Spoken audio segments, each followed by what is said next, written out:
Hey guys, welcome back to the channel. This is a story about what if Wolf Naruto was in love with Hana. Before I start, please support for more amazing content and do consider subscribing to my channel and share this video with your friends. This is written by WildCard 72, link in the description and support writer. Let's start the video. A young boy no more than 6 ran through the underbrush. His blonde hair was matted with dry blood, his cloths were torn, and he was covered in bruises and cuts. But it was his eyes that showed just how hard his life had been. Eyes filled with loneliness, pain, and sadness. Why, he thought, why me, what did I ever do to them? That's when he saw what he had stumbled onto. There standing before him was a wolf. It was huge, with silver fur and a mouth full of teeth that could easily tear him to shreds. The moonlight glinted off its gold eyes. Eyes that showed curiosity, and was that pity he saw in its eyes? No, it couldn't be, could it? He flinched as it jerked its head up. Cries of demon and hellspawn could be heard from over the hill. The wolf walked over to him and looked into his eyes. It snorted, obviously it had found what it was looking for. Then it jerked its head over its shoulder and started walking off. Did it want him to follow? He didn't know. Should he? It's a wolf. Only then did he notice that it had stopped at the edge of the clearing. It jerked its head again. This was the weirdest thing to ever happen to him. He heard the villagers getting closer. The wolf actually looked exasperated. That had to be the weirdest face he had ever seen on a wolf. Not that he had seen many, mind you. It looked at him once more and left. Then he heard the villagers clomping through the bushes. Okay, I chose life, that was it. No note, no body, and no blood, nothing. He just disappeared. That was the last the Leaf Village ever heard of Uzumaki Naruto. At least that's what they thought. Oh, how pathetic. Justice is sweet. Time skip. 6 years. All was silent. It was quiet and relaxing. There was nothing in the cave but a wolf lying on a rock. Arisha, shit, he was back. She looked at the blonde boy. He certainly was loud. Yes, cub. He had grown. His hair was now wilder and grew down just below his shoulders. His chest was bare and showed his well-muscled body. He wore black pants that had grown ragged at the bottom. He had lost all his baby fat and looked quite mature. He looked about 15, maybe 16. He had fangs and retractable claws, gifts of the Kyuubi for releasing him. He also had a tail and wolf ears on top of his head. The most surprising new feature was his eyes. They turned red when he got mad and they had become slits. But that wasn't the most astonishing thing about his eyes. What was is the fact that they now held warmth, no longer could hurt alone be seen in them. The humans are gathering again, the she-wolf sighed. This happened a lot, but she understood. He was ever curious about his kind. And why should we care, she asked. This stumped him. He had no answer. He was just curious. He remembered living in Konoha. I was wondering, can I go back and find out about myself and my kind? She knew this day would one day come. But why did it have to come so soon? She felt that he can protect himself. Still, he gets into trouble a lot, so she had made some precautions. Sure, but before you leave I want you to sign this. She held in her mouth the summoning contract of the wolves that had been put in her keeping by her master, the summons boss. She felt he was ready for it. The summons boss had told her to give it to whoever she found that had wolf-like loyalty to his pack. She had known that it was meant for Naruto for a long time. How could she not? He was a wolf in every way besides species. He was loyal, strong, kind, and was always ready to help his pack. What is it that will allow you to summon wolves? Including me. After she had explained its importance and what it did, he took it and looked at it with reverence. He did as he was told and signed it. She then taught him how to make the hand signs to summon. His hands moved quickly and he hit the ground. Uchius no Jutsu. A small wolf cub popped up. It squealed and jumped into his arms. He tried to keep the wolf from landing on his face, but it was not to be because with the cub's jump and his face fault, he couldn't quite keep it together and ended up on the ground with a wolf on his face. I'm Sib, he said. Nice to meet you.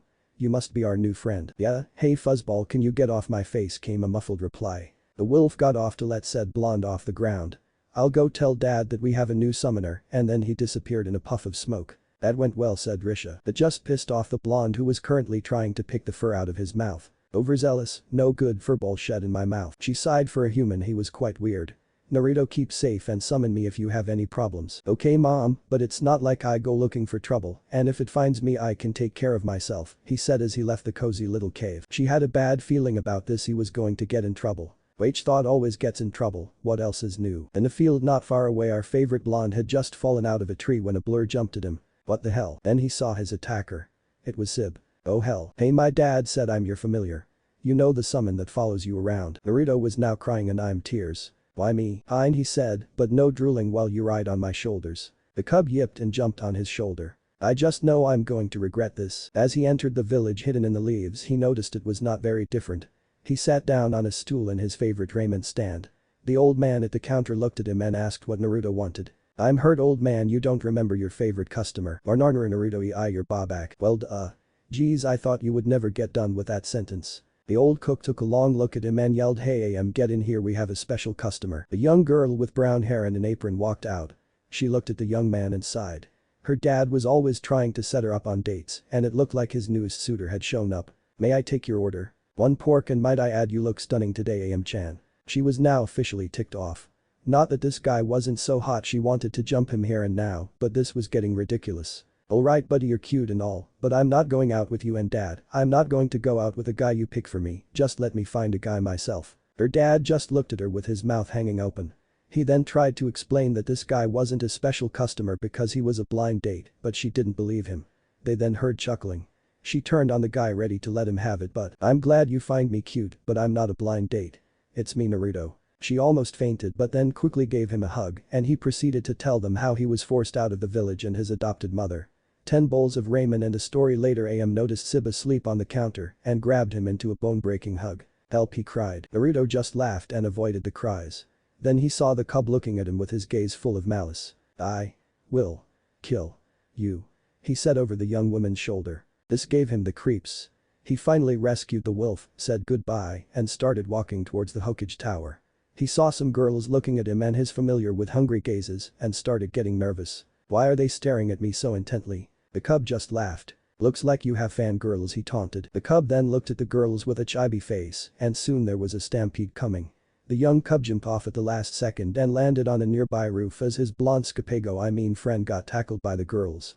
Naruto saw him laughing on the roof. "I hate you." "Revenge is sweet," is all he could say before the blonde escaped, grabbed him and ran like the devil was hot on his heels. He got though the security pretty easily seeing as Anbu was holding off Naruto's fangirls.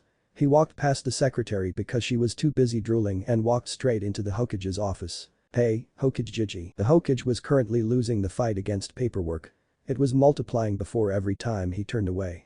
He heard someone call his name but didn't take his eyes off his dreaded enemy, intent on keeping it from growing. Then he realized what the person had said. He jerked upright looking at the young man. Only then did he realize his mistake. "Damn, I looked away. I swear it grew another foot." Naruto face faulted. "How can you tell it's already 10 feet tall?" "Oh yeah, you're still here, who are you?" "Hello, blonde, blue eyes, devilishly handsome, smart, funny, and charismatic." Not ringing any bells. Naruto sighed. "Dude, how could you forget me? I'm the best." You could hear crickets chirping. So I believe it. It was then that all the oxygen left his lungs because the Hokage, most powerful man in Leaf, the head honcho, the big kahuna, the big cheese tackled Naruto and hugged him. Air needed for continued existence. "Oops, sorry." Naruto got up and brushed himself off. He then began to explain that he had left and been adopted by a woman. When he heard this, the Hokage asked to meet the women. Right back at Kuchiya's no jutsu. When the she-wolf appeared, Sarutobi just stared. Naruto was trying to find out what was wrong, but then he realized it. "Oh, did I forget to mention she's a wolf and I have her summoning contract." That was the last thing before the Hokage face faulted so hard he knocked himself out. He eventually came around and yelled at Naruto for being an idiot and not telling him he was adopted by a wolf. After they got things settled, he gave Naruto the keys to his old apartment and Naruto left. Apparently he hoped Naruto would come back one day. Now back to work. The old man sighed. "Okay, around 309. And the staring contest began. He swore he heard the paper say "I will never blink," but he wasn't quite sure. He shrugged it off as stress and hard work. Naruto had just acquired a sweatshirt to hide himself and Sib. He was walking out of the store when he looked up at the nearby Hokage tower. He saw papers explode out of the windows and float out all over the village. He was going to help the old man when he heard him yell. "Damn it, I blinked." He just shrugged it off. He did not want to get mixed up in it. He and Sib were back to back with the door holding it back and panting. "Oh, you just had to come out of my hood." "Air my ass, you're evil," yelled the pissed off blonde. "It's not my fault, it was hot," the cub retorted. The door seemed to be able to hold back the horde of females by itself. Naruto took a look around. He saw his bed and everything was exactly where he left it. "Man, this place is a dump," came a voice from under the bed. The wolf cub came out dragging an orange jumpsuit out from under the bed. "Did you really wear this?" Naruto just nodded. "Dude, is you freaking colorblind?" He didn't notice the tick mark on Naruto's head as he advanced on the unsuspecting Pestupsa cub. The only thing person outside saw was a small object come flying out of the upstairs window. Little did they know the fuzzball was a wolf that had just been punted out of the building. The young boy, airman, wolf hybrid thing, whatever he is, anyway, he soon had the apartment fixed up and cleaned just in time to hear a knock on the door. As he opened the door he saw his wolf summon in the arms of a very hot young woman. The wolf had sticks and leaves in his fur and was covered in dirt. The young woman had 3 dogs behind her. "Is this your companion?" she asked. "What how you say something," blubbered the world's #1 idiot. Cute, he thought. "Is this your wolf? Because he told me he lived here and—" "No good, lousy, rotten, stinking 2-bit evil," was the only reply from the wolf. "Wait, you can talk to wolves. Stupid, low down, dirty, slimy. Yeah, I'm part of a clan that can speak to dogs and they're not really that different. I ought to shove a pinecone so far up his." The young wolf then went into detail about the downright maniacal things he was going to do to his summoner. Naruto's sweat dropped at the intense evil thoughts coming from the wolf and the extremely painful things it proposed to do to him. "Oh, yeah, sorry, he's mine." Naruto said, "The stupid furball insulted me and became one with my foot and was the first wolf to take flight courtesy of Airfoot." Said furball attacked his face and he was soon rolling on the ground trying to detach his tiny attacker. The girl giggled, she really liked this boy. I mean, what's not to like? Cute, funny, has a companion, speaks canine. He's perfect, she thought. Oh, how wrong she was. "Anyway, here you go. Are you new to the village?" she asked. "No, just been gone for a few years," came a muffled as he pulled Sib off his face. "Well, my name's Hana. If you want me to show you around or grab a bite to eat, you're welcome to come find me at the Inyazuka compound." "Okay, I will try to remember that," he said, mentally remembering where said compound was. Wait, was she inviting him on a date? Nah, couldn't be. He closed the door and turned around when he heard a growl, only to receive a face full of fur as Sib attacked him again. Not again, he thought as they rolled on the ground fighting. He got to the academy on Monday bright and early so he could avoid the evil that was fangirls. He got to his room and sat in the back. No one noticed him come in besides a young boy with a high-collared jacket that covered his face. He smelled like bugs. Naruto filed it away to think about later. He was wearing black cargo pants with lots of pockets and a skin-tight black muscle shirt. He had on a black vest over it with lots of pockets for scrolls and other things. He also had on shades, combat boots, and a necklace with a wolf's fang on it. He also still had the scratch marks from his romp with Sib. How such a small furball could scratch him enough to negate Kyabe's healing factor, he'd never know.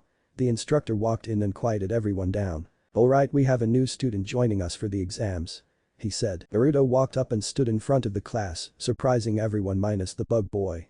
The girls all started drooling and the boys all looked at him and got kind of scared considering he looked at them like a feral wolf looking at prey. "My name's Iruka. Now why don't you introduce yourself?" the instructor said. "I'm Uzumaki Naruto. My likes are wolves, nature, ramen, and my wolf companion Sib." He was cut off by a small wolf appearing on his shoulder making all the girls squeal.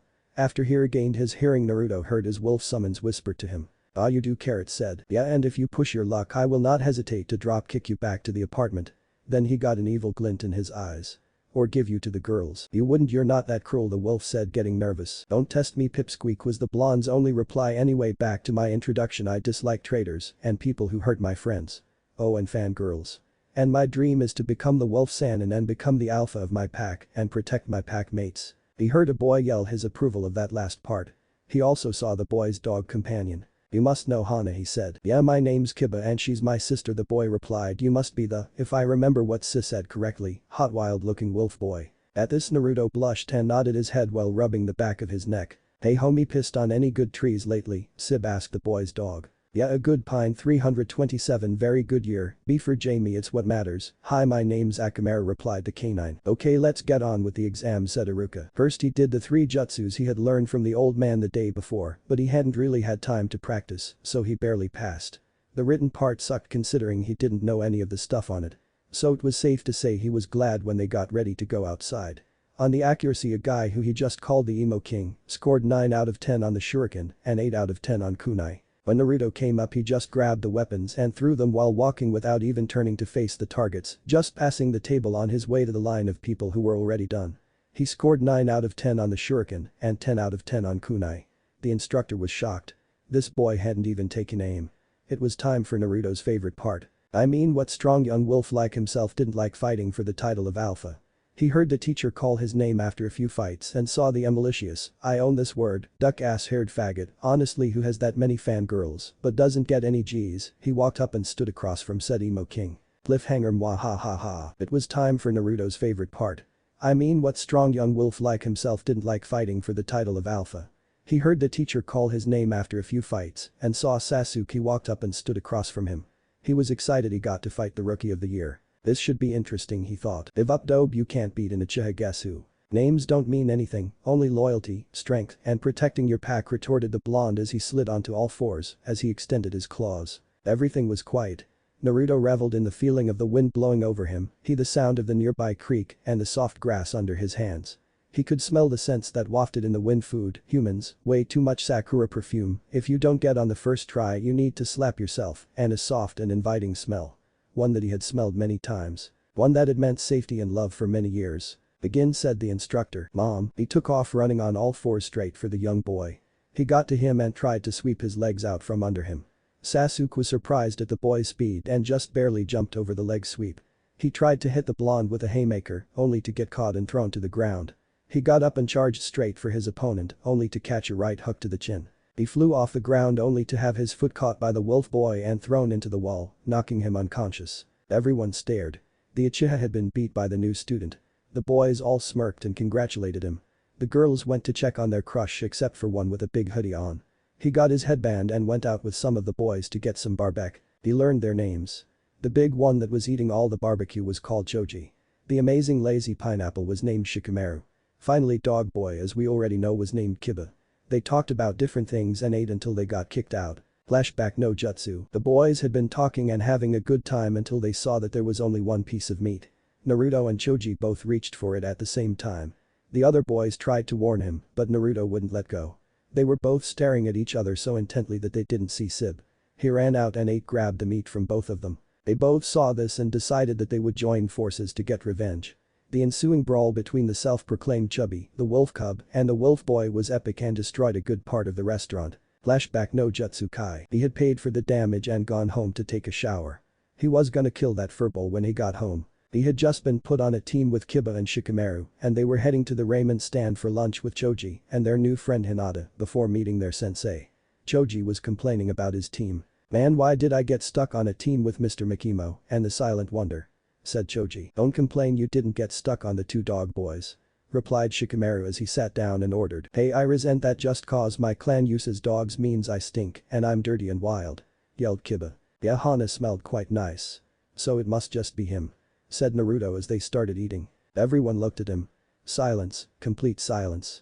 Finally Choji fell off his chair choking on his noodles. Kiba started laughing. Shikamaru just said troublesome and Hinata ate. So you got a crush on my sister, do you? Said Kiba. No, nope, absolutely not. Said Naruto nervously. The rest of the meal was spent ragging on Naruto. After they had finished they went back to school to wait for their sensei. When they got there the teacher said that Team 10 sensei was waiting for them on a nearby roof. They got there and introduced themselves. Hi, I'm Asuma and I like smoking and shogi, I dislike some things, and my dream is to have a family and die. Said their sensei. After everyone else had introduced themselves their sensei told them to meet for their test at training ground 13 and then he left. The rest of them were about to go home when Kiba stopped them. Hey guys, my mom invited you two over so she could meet my teammates, he said. I don't know, I was gonna go home and hang out with Sib and this dinner would cut into my lying around time. Said Naruto. Ah, come on, Sib can come and besides Hana will be there. Really, I mean I don't know, I got so much to do and okay you convinced me, let's go. Naruto replied. It's too troublesome. Said Shikamaru. He was promptly grabbed and dragged by the other two boys. Yeah, definitely too troublesome. When they got there Naruto asked where the bathroom was so he could wash up. Kiba showed him and he walked in. The first thing he noticed was it was steamy and it smelled like lilacs. Wait, what? He noticed the feminine shadow on the shower curtain and started to back towards the door. He tried to open it but found that Kiba had locked it from the outside. Wait, he knew. He is so dead when I get out of here. He looked for somewhere to hide but couldn't find anywhere. Suddenly something tugged on his shirt. It was a hand. Whoever it was looking for her towel. He got tugged into the shower. He was given a peek at what most men would kill for. Hana and Yuzuka in the shower. She was a goddess. He was quickly propelled through the locked door and down the hallway by a huge nosebleed. How he stayed conscious no one knows, but he found Kiba rolling on the ground. He quickly pounded him into the floor but was caught off guard when Hana walked out in her towel and punched him through the wall. He found himself in the kitchen with a leg through the hole shaped like his body. Shikamaru was sitting in a chair laughing at him. He saw a woman that looked like a mix of Kiba and Hana. Must be their mom, and that was the last thought that went through his mind before he met unconsciousness courtesy of Hana with a frying pan. It had been awkward after he had woken up tied to a chair. He had told Hana and her mom the truth and then the next half hour had been spent chasing and torturing Kiba. Dinner had been weird. Hana wouldn't look at him and kept blushing every time she did, which only led for him to blush and Kiba to snicker. Hana would glare at him and he would shut up. It was pretty comical if you weren't one of the three, especially Tsume, who had to admit her daughter hadn't been lying when she said the wolf boy was hot. He had this feral look about him. She wouldn't mind letting him ravage her from the look of it. Hana didn't either. Wonder if he's as wild in bed as he looks. Naruto got a shiver up his spine but ignored it. Shikamaru had heard the story and after witnessing the beating of Kiba, he laughed every time he saw Naruto blush or when he looked at Kiba. Who wouldn't? The bumps on his head were pretty comical. After dinner they said bye and left. On the way home Naruto hit Shiki because he wouldn't stop laughing. A while later they split up and went to their respective houses. The next day they had met at the specified training ground to take the test. Their sensei explained that Choji's team's test was to protect a pervert at the hot springs that wrote their sensei's favorite book. Naruto and his team's test was to team up with Hinata's team to attack them without alerting the women inside till the other team was neutralized and they had been extracted. They had met Team 12, which was made up of the three best girls in their class. Sakura, the smartest girl in class and the co-captain, with Ino, of the Sasuke fan club, Ino the best girl when it came to using jutsu in class, and Hinata, who though losing a battle with her confidence, was the best at jutsu in class. Alright Shikamaru and Sakura, you two need to work on a strategy. Kiba and Hinata need to find our targets. I will be the one to take on the emo. Said Naruto. Ino, I need you to go into the hot springs and keep the girls from coming out until we had fallen back to the safety of the trees. The people nodded and set about their assigned tasks.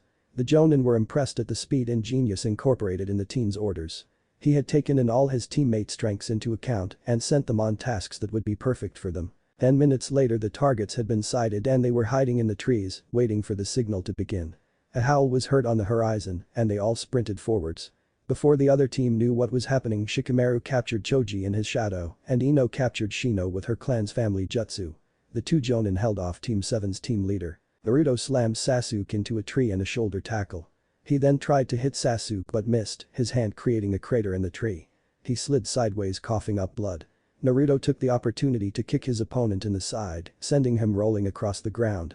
He looked at the rest of his team. Choji had surrendered knowing he could break out and Sakura had put a kunai to Shino's neck before Ino let go of the jutsu and put her own blade to keep the boy still.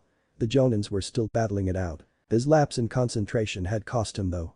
He received a punch in the stomach from his maddened opponent. He quickly recovered, but his opponent was doing hand signs for a fire jutsu. Naruto kicked him in the chest, knocking the breath he had taken for the jutsu out of him.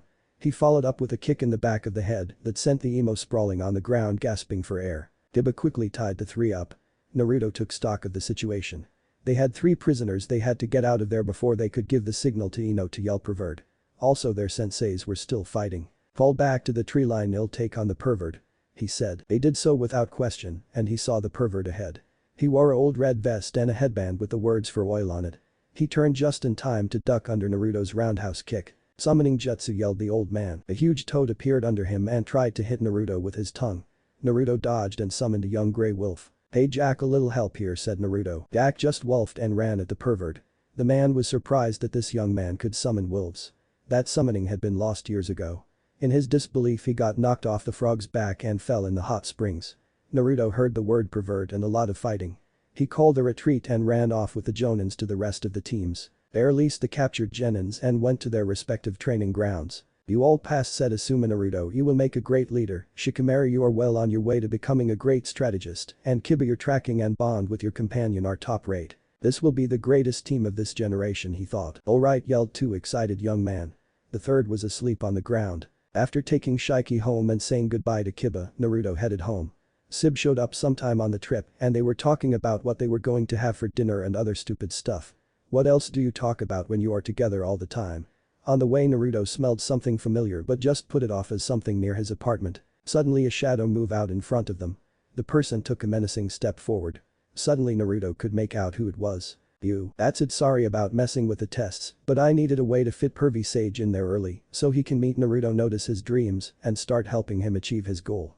Besides, if he asked Kakashi to help him and Team 7 was all male, Kakashi would do it in a heartbeat and you know it.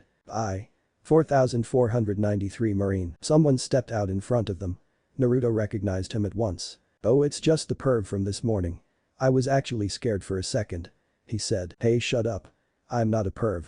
I'm Jiraiya the super perv, the old man replied, doing some weird shuffle thing. Which I shall now call pervy shuffle. Anyway, I'm going home. Naruto replied, trying to edge away. I want to train you. The perv said. Naruto was shocked. No one even liked him. Why would someone want to train him? He was the town's whipping boy. Why? You do know I was the fox demon's container until I let him free. He said. Yes. Saratobi told me about how you found a loophole. What was the loophole, by the way? I made a deal with the devil. I summoned the Shinigami with the fox's help and we signed a contract in blood. The Shinigami would take the fox out of my seal and the fox would be contained in hell forever. I knew Arashi would leave a back door. Anyway, I want to train you because you're the son of my student, Karen Inyazuka. To say that Naruto was surprised was an understatement. He was the son of an Inyazuka. Who was my father and you can't want to personally train me just cause of that. He said. Your father was a blacksmith, one of the best. He made the Yadaime special kunai. Also, to answer your second question. No, if you were just her son I would have you trained by someone I trust, but you have a summoning contract. I want to train you to be able to kill Orochimaru and become the third Sannin. The Wolf Sannin. The man replied. The meaning of what Jiraiya had said was stifling. He had the Toad Sannin asking to train him to be the third Sannin. I don't know. Can I do it? Naruto asked. His old insecurities were bubbling up, making him afraid. Years of abuse made him uneasy. His confidence had been shot for years. He was always wearing a mask, but down inside he was unsure, afraid, a cowering child. His life with the wolves had taught him not to be afraid, but he was once again feeling the cold pit in his stomach. Yes, you can. You can do it if you try hard enough. Came the soft response. I will. I have to become strong. I have to be able to protect the old man, Sid, and Mom. I have a pack now and I have to protect them. He said resolutely. The perv was amazed that someone that had been through so much could survive and find happiness. Karen, your child is a lot like you. You would be proud. Alright, meet me at training ground 72 after your mission and training tomorrow. The perv then disappeared in a puff of smoke and leaves. The next day Naruto's team was sent on a capture mission. This is lazy ass troublesome. This is doggy style. I'm in position. I hate you, Naruto. This is smokestack. I have the target as sight. This is wolf boy. Move in. They circled the cat while Sid jumped on its back and wrestled it to the ground. Asuma picked it up and started walking off. Let's go. I think we just beat the old record, he said through a mouthful of death stick. Kibba looked murderously at Naruto. Next time I pick the code names. He growled. What, you don't like mine? He started counting them off on his fingers. Wet dog, Fido, doggy style, fuzzy, butt licker.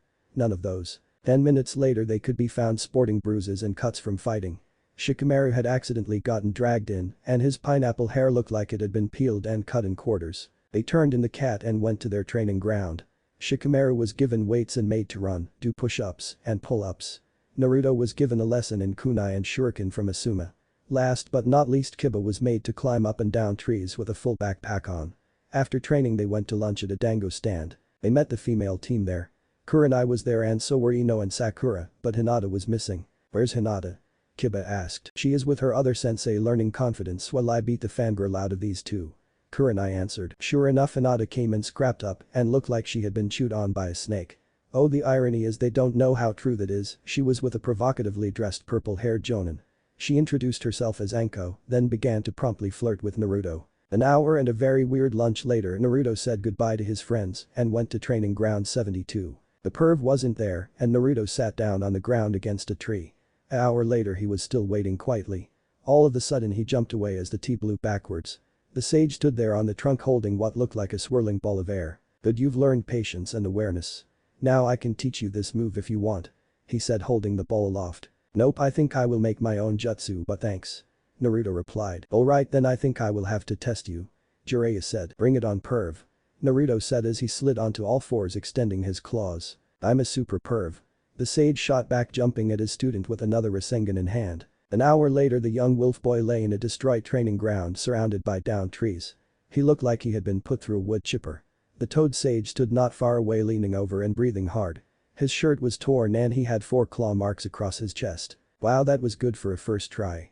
And without summons too. You got me good once and you made me sweat. He said. Naruto just grunted from the ground. The perv continued talking. I told Tsume, the Inyazuka clan head, about your parentage.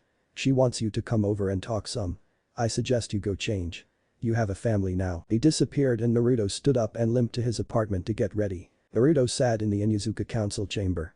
Unlike the other more formal clans, their council just sat wherever they wanted around the council chamber. I use that term lightly as it looked like a giant living room filled with dogs, people, couches. They had a TV. Apparently the clan head was in charge. The council was just a formality. He looked at Tsume. So great meeting, we just watched Animal Planet as animals kill things. He said. Yay. It was great. I love that snake guy. I can't wait till the show where he gets eaten. She said. Naruto just looked at her weird. He had recently found out that he was Tsume's distant cousin. His mom had been her sister's cousin's brother's uncle's former wife's mother's sister. She had loved the look on his face. She hadn't stopped making fun of him about the fact that he was far enough to date Hana and her. He didn't like it even if he was relieved and a little weirded out at the fact that she had included herself in that sentence. He spent the rest of the night eating dinner with the family and hanging around. The girls couldn't keep their paws, well sort of, off of Sib. By the time the evening was over and it was time for him to go home, he had spent an hour trying to get Sib back. After much chazzing and pulling, a disheveled Sib sat cowering on his head. The only highlight of the night had been Hana's 3 female companions. As he was about to leave, Tsume stopped him. "Where are you going, young man? You're staying here with your family," she said. "But no buts except yours in this house now. I spent time making a room for you and you're going to sleep in it," she said. Hana gave him the puppy dog eyes, as did Tsume. He looked from face to face. Can't resist, creepy, can't resist, creepy, can't resist, creepy, but still working, he thought. "Fine," he said dejectedly. They jumped up and down and squealed like girls. They then proceeded to drag him to a room down the hall. He said good night and went to bed. It had been a long day and he had training tomorrow. He thought back on the day with happiness. He had a team that he was close to, he had a great sensei that could help him get strong and cared about him, and now he had a family. He fell asleep smiling. I went back and changed the first chapter. Naruto has no dream about becoming the Wolf Sannin, he just wants to be the strongest and protect his pack. Naruto was walking next to the perv on a trip to find his father's grave. He was still thinking about what Jiraiya had told him. Flashback. Your father did not leave you because he didn't love you, Jiraiya said to the wolf boy. Then why didn't he stay with me, he shot back. The shock of your mother's death was almost too much. Then there was you. You held what had killed her. He couldn't kill you, he loved you, and you were the legacy of your mother and him. However, at the same time he hated your prisoner. He would have to kill you to get to it, and that he could not do. He finally decided to leave you to me and the Hokage so he could keep himself from killing you, the old man said. Then what happened to him? No money to send me. No letters. Nothing. Naruto asked. I got a letter about a month ago. It was from him. He was dying, but he had no money to give you. Instead he made you a sword of the best materials from across the land. He traveled around gathering them and making you the best sword ever. Using techniques from the best metalsmiths he crafted a work of art. He put it in a shrine and left it booby-trapped and sealed with a blood seal for you to come and claim it, the sage said. We are going to go pick it up as soon as possible. He continued. That was what had started this god-awful trip. Between the hot springs, bars, and brothels it was becoming a very long trip. He bumped into the older man who had stopped short. Before them lay a cliff face. 200 yards up lay a building. Naruto began to run up to the wall when the sage stopped him. He pointed to a seal 50 feet off the ground. That wall will suck your chakra out if you try to run up. Your father was a seal's master, he said. Then how do we get up? Naruto asked. The perv dug around behind a nearby boulder and something clicked. Immediately a staircase appeared. The sage stepped back and sat on the boulder. That's as far as I go. This is your test to see if you're capable of using the sword, he said. Naruto just shrugged and let Sib jump up on his shoulder. He began to walk up and got about 20 yards when he heard a thump. He turned around only to notice that the first stair had slammed shut and the rest were starting to close. Shit was all Naruto could say before he began to haul ass up the stairs. Each thump encouraged him to run faster. He soon got to the top and collapsed. He looked down at the drop. He kept wondering what father set traps to keep their sons out of their inheritance. He walked up to the huge doors. They were 6 times his height and could fit 20 men and a midget standing shoulder to shoulder and shoulder to hip in the midget's case. He saw a seal and pumped chakra into it. The voice resonated out of the building. If you wish to enter Prodigal Son, then wipe the blood of the maker on this seal, the voice said. Naruto pulled out a knife and cut his hand. He wiped it across the seal and it began to swirl. It lit up, and when the breaks in the seal all matched up, the door opened and Naruto stepped through, the doors closing behind him. In the center of the room lay a pedestal with a sword. The sword was chained to the pedestal and it pulsed as Naruto got closer. He grabbed it without a thought. It let out a scream like the screech of metal across metal. The chains turned red and exploded. Naruto was thrown through the doors and off the cliff, still holding the sword. He heard a whisper. Goodbye my son, may you live a very happy life. He screamed and tried to turn himself. He saw the ground coming fast but blacked out just before he hit the ground.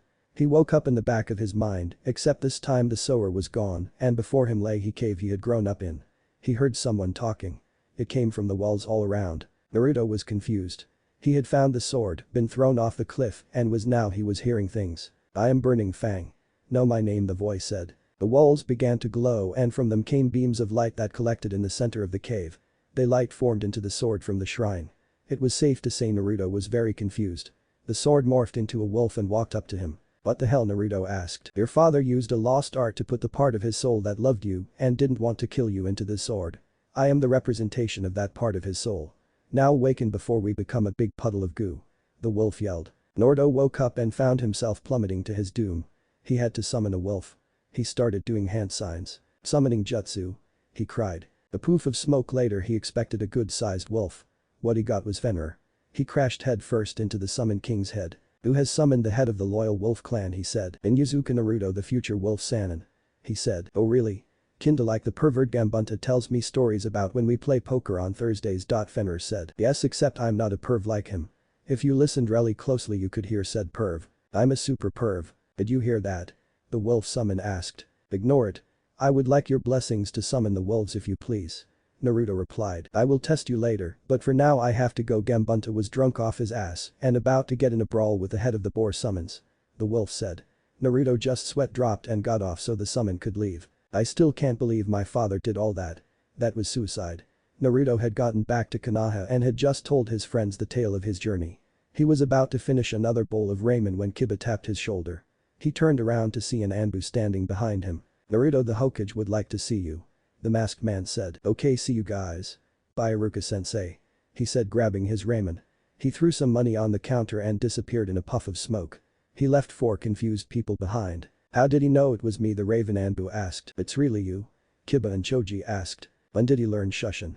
Shika asked. The Hokage sat before the council. News of Naruto's return and parentage had brought a lot of commotion to the room. Some wanted him dead. Others wanted him left alone. More still wanted him to become a weapon for their use. One wanted him to be Tsunade, be his new family. The Hokage smirked thinking about the man leaving the room with a dog attached to his pants and his heart boxers showing courtesy of Tsume. "Hey guys, what's up?" Everyone turned to see Naruto leaning back behind the Hokage's desk slurping down ramen. "Get out of the Hokage's desk, you little twerp, you don't deserve to sit back there. Also throw that trash out, it's impolite to eat in a meeting," one civilian member said. The man caught a bowl to the chin and fell down unconscious.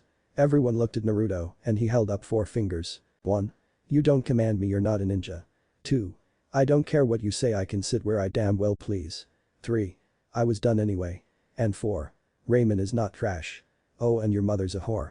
Naruto then leaned back farther and waited till one of the shocked council was ready. "Naruto, we would like to ask if you are loyal to Konoha." The Hokage asked. No, his simple answer stunned the crowd. "I am loyal to my friends, my team, and you, old man. But we never did anything to you." The Hyuga head said. "I have seen you torture your branch members when they did not attack me, so do not play innocent. What do you plan to do?"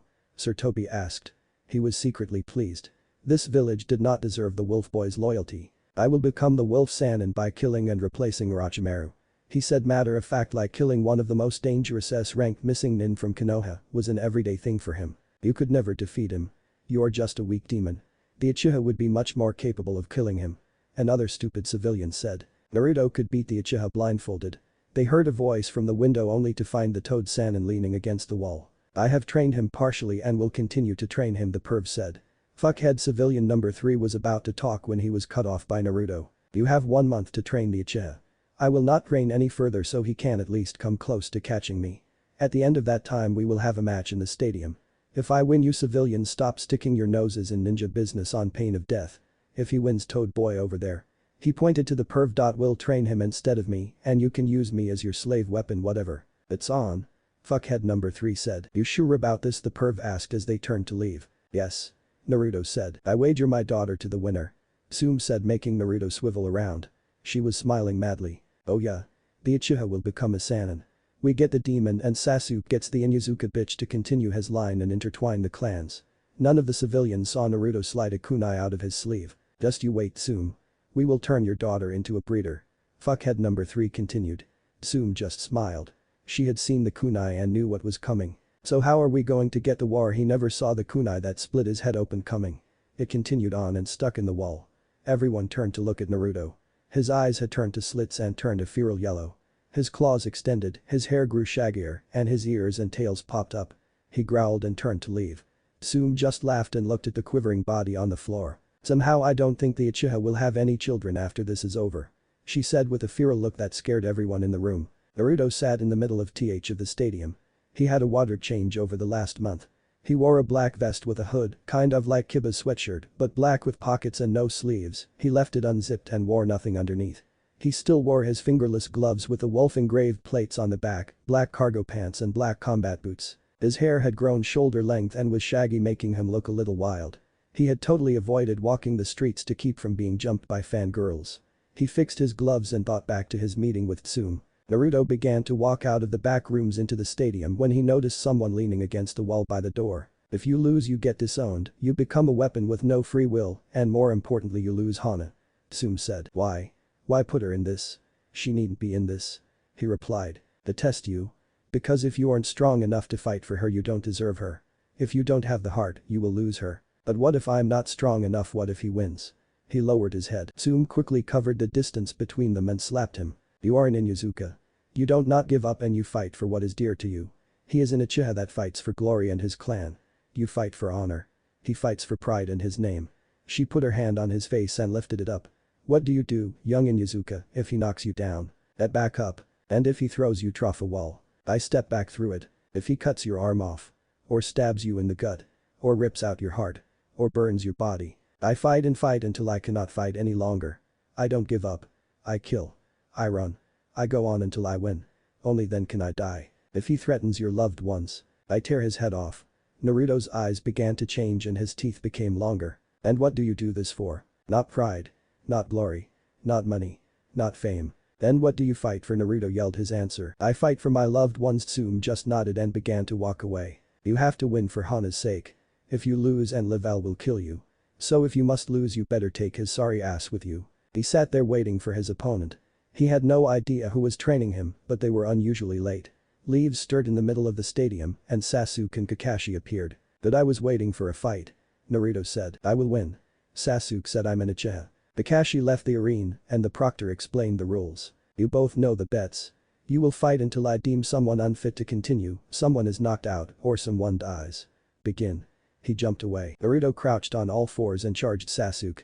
Sasuke started some hand seals. Fire flower jutsu. Naruto dodged the fire and kicked Sasuke up into the air with the help of 3 clones. You, za, ma, hi, Naruto barrage. Everyone looked at the crater only to find Sasuke had substituted with a boulder. Pretty good, he taunted, but I can do better. He took off at high speeds and began to kick the wolf boy around like a soccer ball. With one final kick he put Naruto into the wall of the stadium. All the civilians began to cheer because the demon had been defeated. Hana stood up and looked a little disconcerted. When the dust settled they saw Naruto laying in the dirt. Sasuke walked up to him and kicked him in the side. Looks like I get your little mutt bitch. He said smirking. Hana, relax. It's not over. He won't lose without dying, and even then he will take that asshole with him. Tsume said. Naruto started to change into his wolf form. She is not a trophy to win. He said, catching Sasuke's second kick. He flipped up onto the wall and opened his mouth. Arc. The wall of fire chakra shot out of his mouth and raced toward Sasuke. Sasuke barely escaped. The toad sage at next to Tsume old pervs trying to score. He stood up and walked to the railing. Naruto, your lady's at stake here. Hana tried to object but was cut off. I think it's time you showed him your true speed. Naruto smiled wolfishly, scaring a few of the onlookers. He put his hand on his vest and slid it off. He did the same with his boots. He held them up and dropped them.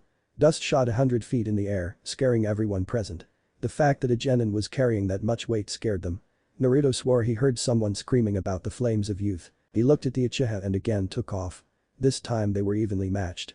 No one saw much, just snatches of them here and there. A few times they were seen with kunai locked. Finally they saw the emo stop. Fireball jutsu. He fired it right at the Inuzuka. Naruto barely had time to get between them and the flaming ball. He jumped into the air and took on the jutsu head on. His burned body fell to the ground. The Inuzuka clan gasped. That was a low blow. Sasuke walked towards the struggling figure. Naruto had barely gotten to his knees when Sasuke grabbed him by the neck and lifted him up and slammed him up against the wall. Naruto coughed up blood. Hana looked worried. The Inuzuka began to yell about how cheap it was.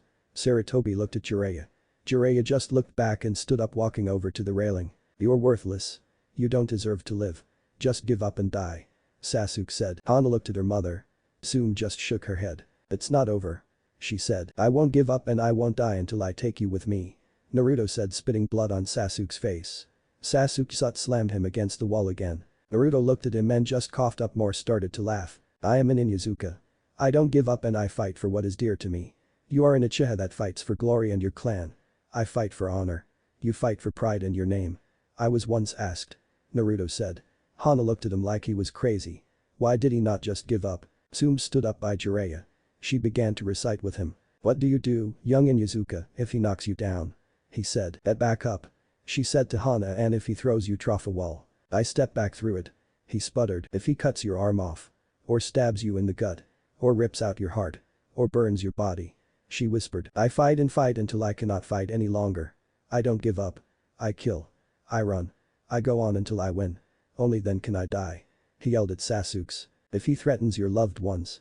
She yelled over the noise of the crowd. Naruto, hearing her, smiled and roared over all of the background noise. I tear his head off. And what do you do this for? She continued. Not pride. Not glory. Not money. Not fame. Then what do you fight for? She asked, as if asking the whole stadium. She said the last part with him. I fight for my loved ones, he roared, headbutting Sasuke's face. Tsume turned to her daughter. He fights for you.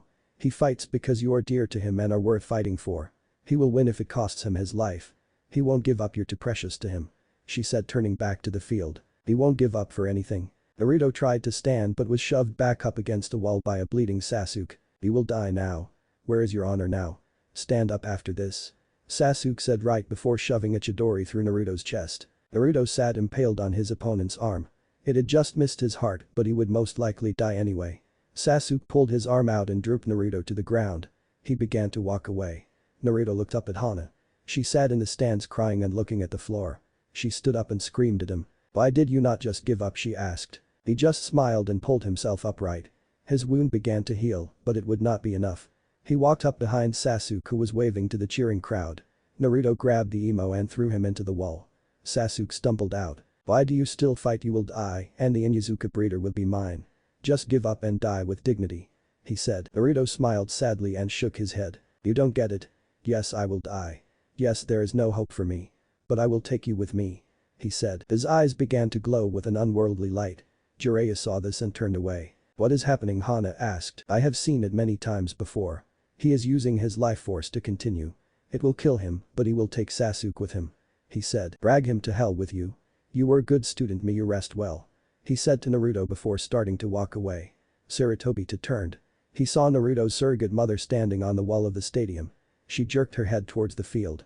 He turned in time to see Naruto's eyes turn back to their wolf form. Naruto's wide aura turned yellow and wolves began to howl throughout the surrounding woods. Sid began to change. He grew until he was the same size as Hana's triplets. He jumped down and stood by Naruto, glowing the same color. Risha stood between the Toad Sannin and the Hokage. We are a pack. We live as a pack. We fight as a pack. We die as a pack. The wolves are combining our power so that he can live. She said. Naruto blurred out of sight and slammed Sasuke up into the air. He jumped up and slung Sasuke into the ground, creating a giant crater. He again blurred off and appeared, bang the struggling Uchiha. Naruto backhanded Sasuke across the field before blurring and appearing above him. He axe kicked the Emo King straight into the ground. Naruto began to walk off as the proctor called it a KO, only to get 30 feet before passing out. He awoke only to be shocked by a hug from Hana. He lay in his bed and looked at everyone around him. You gave us quite a scare. Tsume smiled. Don't ever do that again, Risha said. He smiled and lay back down only to shoot back up. Wait, what are you doing here? He asked his wolf mother. I moved in along with the rest of the wolves and the wolf clan. She said. He looked out the window only to find wolves and dogs playing in the rather large Inyazuka compound. Life just got a little weirder. He said. He looked at Hana. So she started to move towards him. Don't kill me, please. She grabbed his shirt and pulled him into a kiss. Why would I hurt my stubborn boyfriend? She said, smiling sweetly. Jiraiya gulped and slid away, holding his manhood. He had seen that smile before. Bo boy boy fr bo ffff French Frank's f boyfriend. He asked just before passing out. Ah, just like my husband when we first started going out. Tsume and Risha both said, starting to reminisce. Everyone in the room sweat dropped. What is wrong with this family? They yelled. Naruto was walking behind Jiraiya. It had been 2 hours, but the old perv hadn't told the wolf boy where they were going. Naruto was paying so little attention he almost ran into the old man. Alright Naruto. I have a confession to make. We aren't just going to train in some field. I am taking you on a journey for 5 years. I plan to teach you how to work Taijutsu with your summons, use your sword, and many other useful things, such as create your own jutsu. The old man said. The FFFT. I knew this was coming. Okay, let's go. The boy said. What? I assumed you would be mad that I tricked you. Nah, by the way, there is someone here. Naruto said, sniffing. Oh good, Kenshin is here. The old man said, you might want to take out your sword. A flash of red and a young man with an X-shaped scar had his blade locked with Naruto's. The man had long red hair. Hello Naruto. He said, I am the Batasai. I'm Skip here. Naruto was leaned against a tree and thought about the news he had received recently through the Toad Sanin's informants. Sound had attacked the Leaf Village and done some damage but nothing major. Jiraiya had learned of the attack early through the Kazekage and informed the village. Sand had been offered a chance to help, but the cage was in debt to Naruto for helping get the one-tailed beast free in the same manner as Naruto had gotten rid of the fox. While few people were hurt, there was substantial damage to the buildings. The Kazekage had been killed and Orochimaru used a man's likeness to get close enough to kill the third. While Naruto was sad, he had always known the old man would die. Naruto had missed the memorial, but he had given his own memorial. With that over with, he went back to what he knew the old man would have wanted him to be doing instead of mourning, training. Naruto dove out of the way as a foot implanted itself into the ground where the wolf boy had been standing. Ah good Naruto. You're getting better. The man said. He wore a green domed hat and had a huge mustache. Would you stop sneaking up on me, you bloody pedophile? If I didn't see you always sneaking around at the hot springs with Jiraiya, I would swear you were bent. Naruto said, catching a knee to the chin. He flew back and connected with a boulder. Time skipped 2 years. Naruto stood on a stone pillar. He had done much since the attack on Konoha. Other than finding the Slug Sannin and convincing her to go to be the 5th Hokage, he had visited all the major countries and met much of the Toad Sannin spy network while simultaneously setting up his own. He had also seen many things and learned much from his senseis. He knew how to use his sword and had made his own fighting style, which was a version of Kempo with a few outside moves, all of which incorporated his four-legged fighting style. He was starting to become powerful, but he would still need more to beat the Snake Sannin. The Uchiha was soon to be the Snake Man's new body, and while Naruto could whip the little shit, he did not want an Orochimaru with Sharingan. Suddenly the perverted sage appeared on a pillar not far from Naruto. Okay Naruto, you have learned a lot, but now you will meet your most powerful sensei yet. The man said. Who is it this time? Naruto said, looking straight at the old man. It is me. The great and powerful Super Perv shall teach you what you need to know to finish your training. He shouted, doing the pervy shuffle. Bring it on, old man. Naruto said, dropping on all fours. Time skip 1 year and 6 months. Hana Pav. Hana was standing in what was supposed to be one of Orochimaru's bases. The triplets started going crazy and Hana looked towards the direction they were barking. On a ledge not too far away stood her target, Sasuke Uchiha. Sasuke cried, Sakura and Ino. Why anyone would want them on their team I will never know. She looked at her team. She and Kurenai were deployed with Anko, while Ino, Sakura and Hinata played backup. On paper, not a bad team.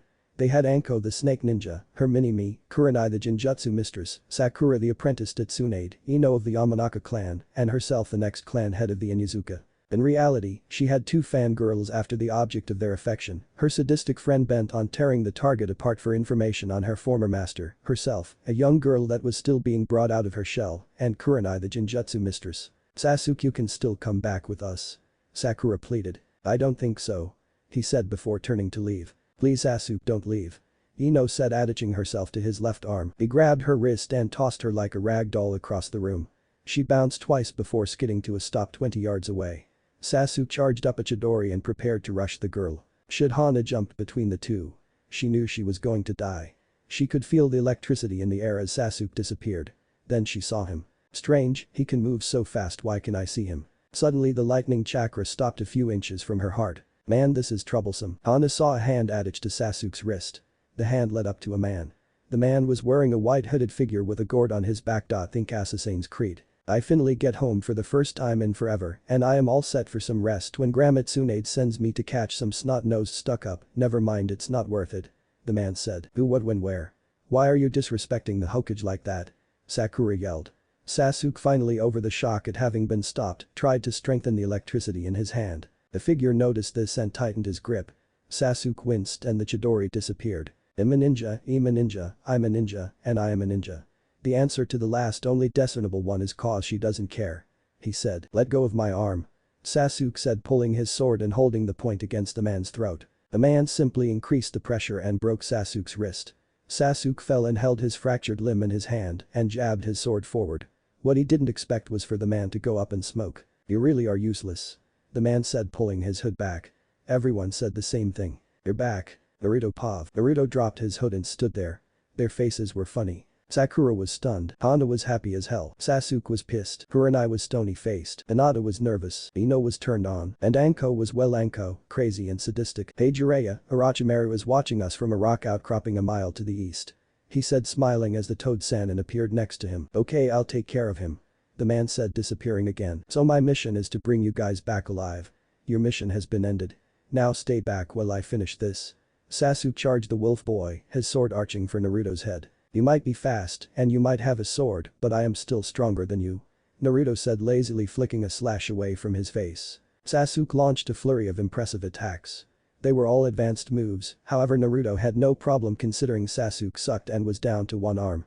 This only infuriated the Uchiha farther. A few more strokes and Naruto got bored. He ended it by kicking his opponent across the clearing. Sasuke's seal began to grow until he was covered and he had wings. He took off again. Naruto readied his blade when he noticed that he wasn't the target. Hana was. Shit, I'm too far away. Unleash my second form. Sasuke was almost to her when Naruto raised his blade. Roar burning fang. The sword began to glow and light exploded around Naruto. He brought the sword down and a beam of power cut a deep trench between Hana and Sasuke. Said Snake Boy had to stop to avoid being killed. Everyone looked up. Naruto stood there in feral form. His sword had changed as well. It was now a two-handed sword with a hilt that looked like two wolves, one black and the other white, howling. Your fight is with me, Uchiha. Now prepare to die. He said. He started a series of one-handed hand signs. Fire wolf. Wind wolf. A wolf made of fire and another of swirling air sprouted from his mouth and began to bear down on Sasuke, side by side. The wolf one appeared to be faster as it got to the boy first. Sasuke cut it in half, fire flying by him. The second one however did not attack. It exploded sending currents of air all over the place. It fueled the fire still in the air and burned all around Sasuke. He jumped back slightly charred but no worse for the wear. Suddenly Orochimaru appeared beside him. We are leaving. He said before disappearing in a swirl of leaves. Sasuke glared at Naruto and did the same. Well, that was anticlimactic. Naruto said. No shit, Sherlock. Shut up, Fang. Incoming. Say what? All other thoughts were cut off as he was tackled by Hana. Naruto left the Hokage's office after having reported back to Tsunade. He didn't get very far before he was trapped by his favorite bitch. Naruto, how was your training? Hana asked as she fell in beside him. Meh, I learned stuff. Naruto replied. He nearly plowed into a fruit cart at her next question. So when are you taking me on a date? Say wah, but meet me at the clan gate at 7, we can go dancing or something, no dinner, I have to eat with mom. She kissed him on the cheek and jumped off towards the Inuzuka compound. That's not right. Springing something like that on a guy. Man, now I have to find something to wear. He thought. Ha ha. She just weaseled you out of your shorts, or at least she will have bite tonight. Fang said in chibi form, doing a dance while holding a sign with the word score over his head. You are the weirdest wolf sword thing ever, and she did not. Yep, she did. You know what, I am shutting you out. Naruto said before blocking his connection with the sword. Naruto walked towards the gates. There, standing in some tight jeans, a white top and a black leather jacket, was his girlfriend. Oh shit. I am so screwed. Naruto thought. Hell yeah you are, is that or fuck me heels I spy. You are so getting laid tonight. Fang said. That is not what I meant and you know it. Geez, you sound like me when I went on my first date with your mother. Just follow my advice and you will get through tonight. He said confidently. Really, you think it will work? Hell no, I messed the first date up so bad, but she thought it was cute. It's the only reason you are alive. Real helpful dad. Hey there sexy. She said smiling. He had chosen to wear black pants, a white button-up and a red tie. Hey, so I thought we would go to the Shinobi Club. He sounded unsure of himself. Sounds fun, she said, looping her arm through his. Oh yeah, this date is going to hell in a handbasket. Oh shut up Scroogey McKilljoy, enjoy the moment, you'll do fine. So how did your training go? She asked as they strolled down the street. Pretty good. Mostly trained by myself or the wolves and made up new techniques, had a few special teachers though. He said. I missed you a lot though. Oh how sweet. What about Jiraiya of the Toads? Wasn't he training with you? No, it was mostly by myself or with my trainers till the end where he fine-tuned me, and even then it was hell trying to drag him out of all the brothels and bars. Well, he is a super pervert. I read a few of his books, they were pretty good. She said. Oh damn. Further conversation was ended by their arrival to the club. A quick flash of their shinobi IDs and they were in. Naruto saw a few people he knew. He nodded to Shino and Hinata sitting in a booth not far from the door. Shino nodded to Naruto as he passed by. Kakashi was in the corner reading his book and drinking sake. Naruto dropped into a seat where he could see the door. He poured some sake and started to drink when he got a slap on the back. He inhaled the drink and started choking. Once he had cleared his airway he looked at his attacker. It was Kiba. "Hey cuz, what's up? It's good to have you back," he said. "Well, I was on a date, but it's good to be back," Naruto replied, giving Kiba the patented scram eyes. Kiba obviously got the message. "See you back at the compound, I just wanted to welcome you back," he said quickly before making tracks. He seemed nervous, Hana surmised. "You're not the only one with the ability to pull the alpha card on him," Naruto said. "Okay stud, you going to dance with me?" she said, standing. "No, I think I'll let my beautiful girlfriend dance alone in a group full of hormonal guys," Naruto said sarcastically before being dragged by his tie to the dance floor. "I like this tie." Hana purred sensually into his neck when they reached the floor. It is almost like a collar. "Someone is dominant," Naruto said. "Don't you forget it," she said as they started dancing. The night was a rush of color, light, and noise. Naruto was walking Hana back home after dancing. As they reached the gate, Naruto got nervous. "Okay cub, like I said, you goin' slow and remember 90 tenths. Not helping." "I had a good night," Hana said, smiling up at him. He looked down at her as she looked up at him. 90 tenths, 90 tenths. Shut up. She looked so pretty he lost control as something inside him took over. He leaned down and kissed her. "I said 90 tenths, not the full 100%, you overzealous son of a." The voice in his head was cut off as Naruto Wolf's senses went wild. He wrapped his arms around Hana and dove to the side. 3 kunai appeared in wall where they had been moments ago. Whatever had taken over earlier was still in control. Naruto stood up as 5 ninja appeared in front of them. They all had sound headbands and outfits. "We were sent to kill you so you couldn't interfere in the invasion of sand," the leader said. "You tried to hurt my mate and for that you will die," Naruto growled. He let loose all his predatory power in a single burst. The nin that looked into his slitted eyes all froze instantly. The rest of the 4 jumped back as Naruto sent a kunai straight into the paralyzed one's head. The other 4 moved quickly, converging on him, 2 from each side. Naruto dropped into a crouch as Sib appeared from behind him, jumping over him, latching onto one of the enemy's throats. Naruto followed the leap with a diagonal slash from Burning Fang. He caught the middle nin and slit him from crotch to neck. The last 2 turned to flee, but were caught between one pissed off wolf boy and one angry wolf.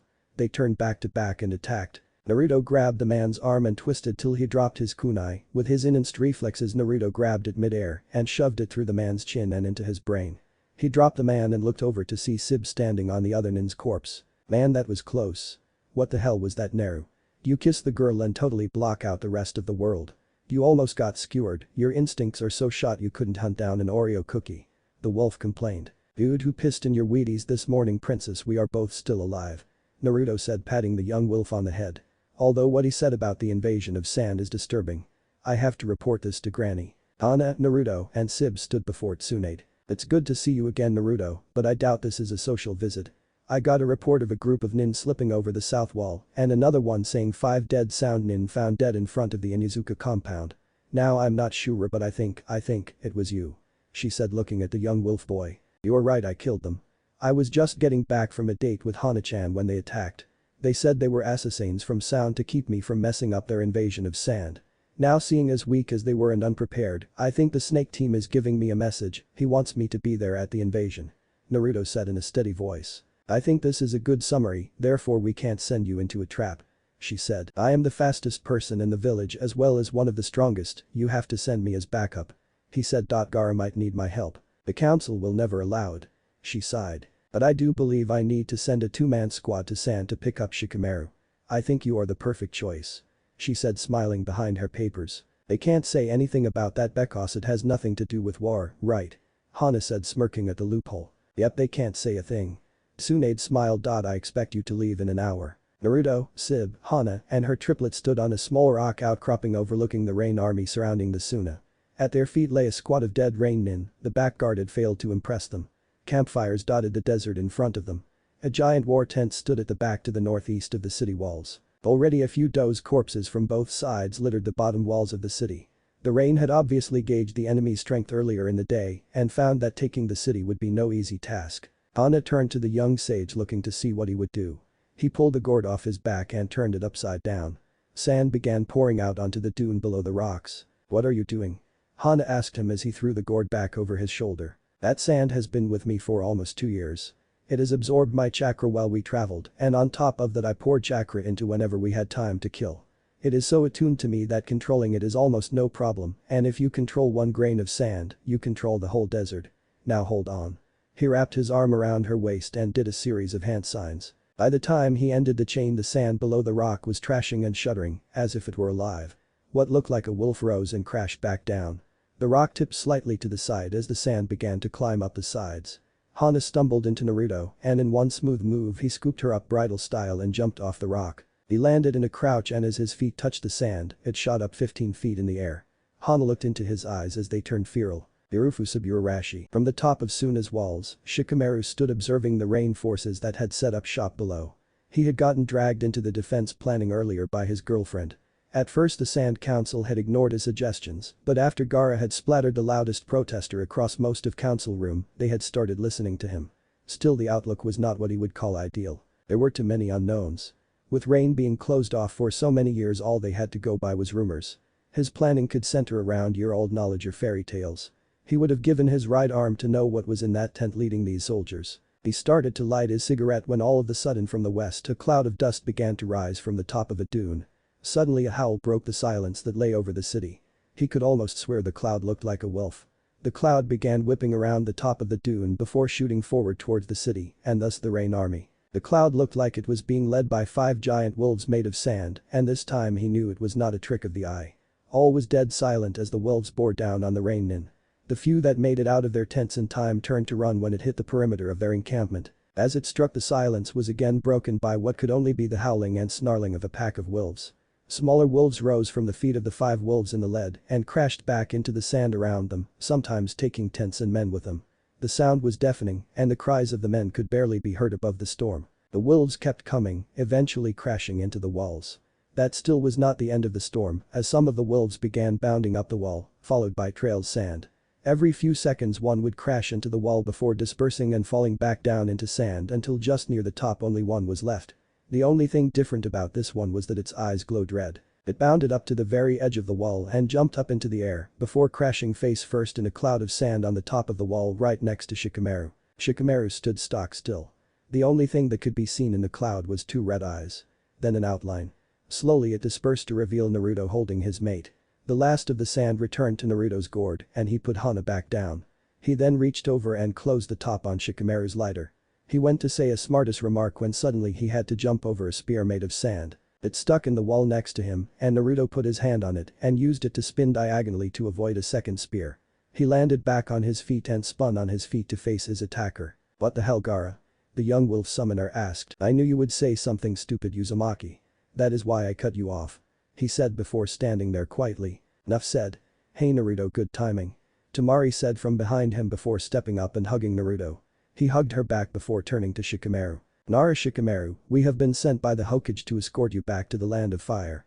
Temari and Shikamaru went to object while Gaara simply quirked an eyebrow. "However, as I feel it is unsafe to leave the city, we have no choice but to stay and aid Suna in any way we can. I knew you would be unable to stay out of the fight, Uzumaki. I will have a room prepared for you in my house," Gaara said as he turned and left. "What would you have me do to aid you defeat the Rain Nin?" Naruto asked. Gaara just continued to walk away. "He knows you be most helpful without any orders. Do what you do best, kick ass." Temari replied for her brother before leaving as well. "It's good to see you learned something from your stay in Suna. You always did know how to make an entrance," Shikamaru said, but before he could leave Naruto put his hand on his shoulder and slowed him down. "You might want to take a shower." Naruto smirked as Hana walked by. "You smell like desert flower." He nodded his head towards Temari. "But nice going, man, bagging the Kazukiya's sister. Just don't make him mad. I don't want to have to scrape what's left of one of my oldest friends off the ground with a spatula." Shikamaru just continued to follow his girlfriend as Naruto ran to catch up with his own mate. "Well, maybe there is some hope of survival. Hey guys, a little help here," Sib said as he climbed over the wall and fell on his face. Su teared. "I need a summoning scroll like the triplets." He then walked a couple feet and once again fell down. "It'll be right there. Or maybe he'll sleep here. I don't know. Bunch of jerks." Naruto stood on top tier of the wall overlooking the battlefield. He had spent the night preparing for the battle. He didn't know what would happen after this battle. This might be the beginning of the next great shinobi war. He didn't know why Orochimaru wanted him here. He didn't know what to do about any of it. What he did know was that he knew how to fight. "Just get through today. Then we take on tomorrow. You were always a little slow on the thinking ahead. Just like your old man." Fang cut in. "Fang, I'm going to need you today. This might get ugly." "Of course you're going to need me, I'm amazing." Conceited much. He looked over at Hana and watched her readjust her vest. Whatever was going through his mind was cut off as the enemy charged. He had killed more ninja than he had ever seen at one place at one time, and yet they still kept coming. Rain had taken the lower levels, but their assaults on the upper levels had been unsuccessful. He was almost out of kunai and was down to his last 6 shuriken. He loosed them into an oncoming nin's chest before pulling his sword. He killed 2 more when he noticed that they were losing the level they were on as well. The Sunan nin were falling back to the next level, but they were open to attack by the oncoming Rain nin. "Come on. Any Rain nin that wants some of the Wolf Sanin," he yelled. This caught the Rain nin's attention as they turned to him and charged. He slashed wildly, but every nin on the level wanted to get some of the action that was the future Wolf Sanin. He was about to be overwhelmed when suddenly a wave of sand knocked the nin surrounding him down the wall. Gaara slid down beside him and nodded. Naruto smiled as he remembered what Shikamaru had told him this morning. He grabbed his sword in both hands and pointed it at his feet. Burning Fang. He plunged the glowing sword into the wall as it changed. Suddenly a beam of condensed chakra cut the wall at their feet. The pieces in front of them split off and fell to the desert floor below. Gaara quickly slid his own sand down to support the wall. The nin on the lower levels were crushed and the rain fell back to regroup. Gaara simply nodded at Naruto and took off for the other side to make sure it did not fall. Naruto was standing on the edge of the wall as the nin regrouped and suddenly a single man in a black robe with red clouds walked out and put his hand on the wall to their left. Naruto jumped towards the man when suddenly the wall imploded inwards and everything behind it for 50 yards was blown back. Naruto was knocked back by the wind and landed in the midst of a cloud of sand. He felt another strong force and sand hit him harshly in the face. "Akatsuki is here. Damn, I should have known." He was about to jump forward when he heard a noise that brought him to a screeching halt, the sound of Hana crying out in pain.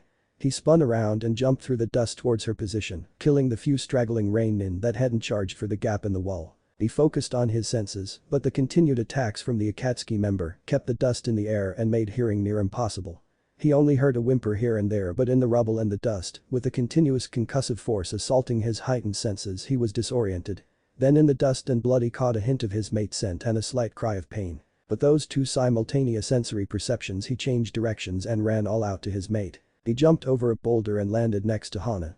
Standing over her was a Rain nin with the number 5 on his chest. He was holding a bloody kunai in each hand and was about to cut Hana when he found a sword in his chest. Naruto lifted the man up and threw him from the blade. He looked down and found his mate had several deep painful gashes across her body. Most of them seemed centered on her abdomen and inner thighs. His diagnosis was cut short as his hearing picked up a slight noise in the dust. "Well, you took the bait." He turned to find 5 men standing on the rubble around them. One of them dropped 2 of the triplets, both unconscious on the ground. Another threw one tied up and badly bleeding into the heap. Naruto stood calmly with Fang on his shoulder. All 5 of the men felt powerful. "We were given the personal order from our god to kill you and your mate," one of them said. On his shoulder was the number 1. "I don't know K. He killed Jur without even blinking. Maybe we should give up on this endeavor and instead find another way to help Pain," the one with a 4 on his forehead said. "Nonsense. Jur was the weakest of the 6 and a mindless brute as well. We can handle him. The 6 hands of God are invincible," number 1 said. Number 4 obviously thought otherwise, but before Naruto could try and sway him, number 1 attacked. Naruto threw the last of his kunai at the charging man and stood ready. The nin ducked them and charged Naruto from the front. Naruto swung his sword diagonally from the hip with one hand. The Rain nin jumped back and was replaced by a nin with a 2 on her neck. The nin tried to drive his knife into Naruto's diaphragm but was unsuccessful as the young wolf boy used the momentum of his swing to spin sideways just out of the way of the blade. In return, he knocked the nin's arm away with his free hand and drove his elbow into the woman's nose, throwing her backwards through the dust. A third nin, this time with a 5 on his stomach, tried to stab Naruto in the back, only to be knocked away with the flat of Naruto's blade. He flew into a nearby boulder, and the sound of his spine snapping could be heard all around the clearing. Naruto looked at the hesitant number 4 and stabbed his sword into the ground. "You're the smart one in the group. Your only mistake was your company and hurting my mate. The first nin's easily fixed by you leaving. The second I cannot let go unpunished." But that Naruto threw his right arm forwards and a battle chain slid from around his arm and stuck in the man's neck. The barb snapped into place and Naruto tugged on it and pulled the nin to him. He then used the body to knock away an attack by the female nin. He pulled back on the chain and used the man's dead body to block kunai from number 1. He threw the body away and grabbed the other end of the chain. Naruto twirled the chain around and blocked a series of shuriken from the broken nose ninja. He stopped and pulled the chain taut and used it to deflect a punch. He wrapped it around the girl's wrist and spun around. He twisted the chain around her neck and pulled tight. She scrabbled with her free hand to loosen the chain, but after a few seconds of struggling she fell to her knees. A little bit more and her arm fell to her side. Naruto pushed her down on a rock and slid his hands into a better position. He put his knee in her back and pulled until he heard a satisfying snap as her neck twisted beyond its limit. He dropped the chain and stood behind his sword. That was not very nice. Just letting her die like that, he said as he ducked under some kunai. She deserved it. She ran right in when that had already proven useless. The voice of number 1 came from all around in the dust. She should have stayed hidden. Hide from a wolf. Not a chance. He was startled from his revelry as he was forced to duck under some incoming kunai behind him. Then suddenly some more from his 9 o'clock. He continued to dodge, unable to pinpoint his enemy's location. Finally he heard the slightest of sounds just in time for a stream of fire came at Naruto from out of the dust. He ducked down behind his sword. The fire was curling around the edges of the sword and singing his clothes. Hana looked at him through the haze of pain and he just winked at her. Naruto reached behind the small of his back. He pulled out a demon wind shuriken in each hand and with a flick of his wrists opened them. Without warning streams of fire came from his sides and converged on him. His eyes opened wide before he was engulfed by flame. Hana whimpered as he was cooked. The jutsu from the front ended while the two at the sides continued. Hana couldn't believe what she had just seen. Her mate had just been fried. She lay back against a rock and waited for the nin to finish her as well. Just as she felt a tear begin to leave her eye, she saw a distortion a few feet behind the enemy nin. The flames stopped and the nin and 2 clones walked out of the mist. Without warning Naruto appeared behind the nin and threw both shuriken. The rain nin saw that the space behind the sword was empty and jerked around to find his opponent when they hit. He never saw what cut him in thirds. You're very sneaky and your use of clones made it all the harder to pinpoint your location, however you can't play hide and seek with a wolf, you get eaten. He said before walking over and checking on Hana. I thought you were dead. She hissed while he inspected her wounds. You can't get rid of me that easily. Naruto smirked as he wrapped a bandage around her thigh. The noise came from behind them and Naruto swung around with a kunai in each hand. Out of the dust stepped Sib and the injured triplet. Where were you, mutt? Naruto asked going back to his wounded mate. And you can't count very well. You missed one. I had to take care of him. Sib said walking over to the now conscious triplets. I knew you would handle him, but was it really that hard? Yes, and it would have been harder had Chao not gotten him by the balls. He replied while he licked their wounds. Naruto was about to make a smartest remark when he was cut off by a sand messenger. Naruto-sama. Gaara is in a fight with the rain god Pain. He requires assistance. Naruto jumped up and helped Hana to stand as well. Help her back to safety. I will help Gaara. And with that he jumped off into the dust. What if Wolf Naruto was in love with Hana? Thanks for watching my video till the end. If you enjoy this content, then do consider subscribing to my channel and leave a like if you guys need the next part, comment down, and thanks for watching the video and see you guys in the next video.